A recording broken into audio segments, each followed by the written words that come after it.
आता isakal.com आहे देशातील नंबर 1 ची मराठी न्यूज वेबसाईट। प्रत्येक अपडेटसाठी isakal.com ला नक्की भेट द्या। माफ व्हावं, परंतु 40,000 कर्ज आहे अंजुमन। जमीन 4.5 एकर। उत्पन्न काय त्याचं त्याला पूर्ण झालं साहेब। आणि इथं काय झालंय, 50 किलोचं पोतं 3,000 रुपयाला मिळालंय। आणि माझं पुरा इतकं पोतं क्विंटलचं 4,000 रुपयाला चाललंय। महाग शिल्लक काय बी राहण्यात झालं।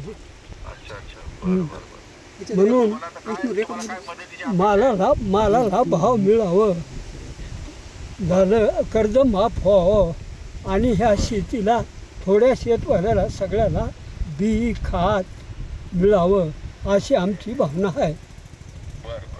मी त्यावर कारवाई करतो। पण आता सध्या तुम्हाला शेती कसण्यासाठी काही मदतीची गरज आहे का?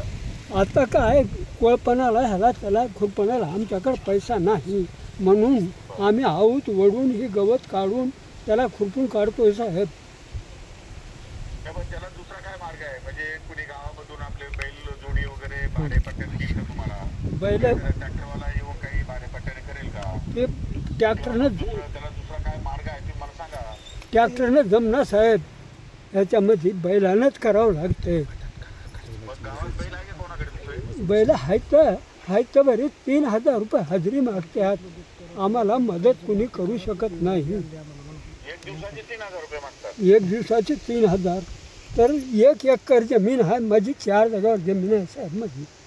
4 जागावर जमीन आहे, तर मग तिथून तिथं 4 जागा एका दिवसामध्ये फिरणं होत नाही।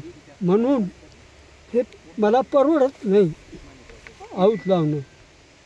लोकाचा बैलाचा आऊत लावणं परवडत नाही। कृषी अधिकाऱ्याला तुमच्याकडे पाठवतो। हां तुमच्या सगळ्या अडचणीची मी समजून घेतो हां आणि राज्य सरकार म्हणून काय त्याच्यात मदत करता येईल त्याप्रमाणे मदत निश्चितपणे करू आपण, काही काळजी नका करू। बरं, धन्यवाद साहेब।